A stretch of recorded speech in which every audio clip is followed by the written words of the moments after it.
Hey guys, this is Diane from Made with Love Oils, and today we're going to be packing one of our wholesale orders. So come join me and I'll show you what that process looks like. So first I decided to plan ahead. I knew that these particular shea butters needed to be shrink wrapped, and we all know that heat is the kryptonite to shea butter. So I went ahead and refrigerated them in hopes that the cooler temperatures would offset the heat gun to prevent the shea butters from melting. So the temperatures are about less than 60 degrees before heat wrapping, which is perfect. And I'm trying not to get too close to the containers. I'm kind of like just doing it in and out motion and trying not to spend too much time on it. So I feel like this method is the best way to shrink wrap shea butter because heat guns can get really hot, and even with the refrigerated temperatures, after using the heat gun, temperatures are in the 70s, 80s, close to 90s, which if I had not refrigerated them, they most certainly would have come out melted at some point at the top of the container. So this is a W method. I'll definitely be doing this in the future for future orders. So I'm just going to continue to use the heat gun for the rest.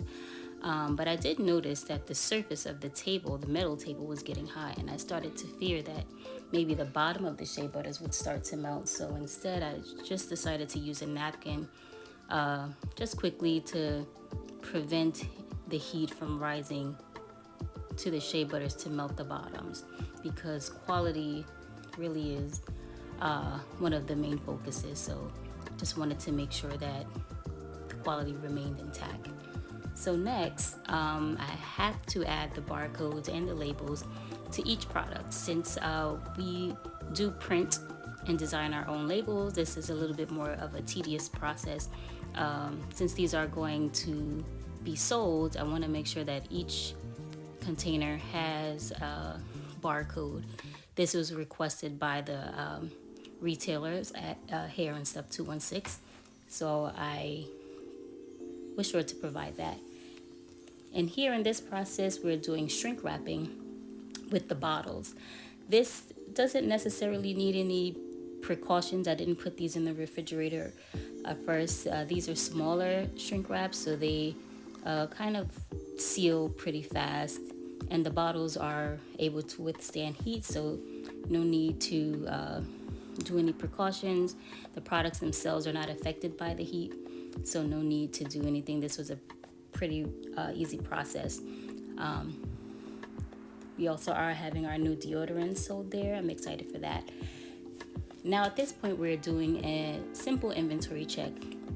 With the shea butters in particular, they did order a few different fragrances, so I'm just making sure that they have the right amount of fragrances for the ones that they ordered.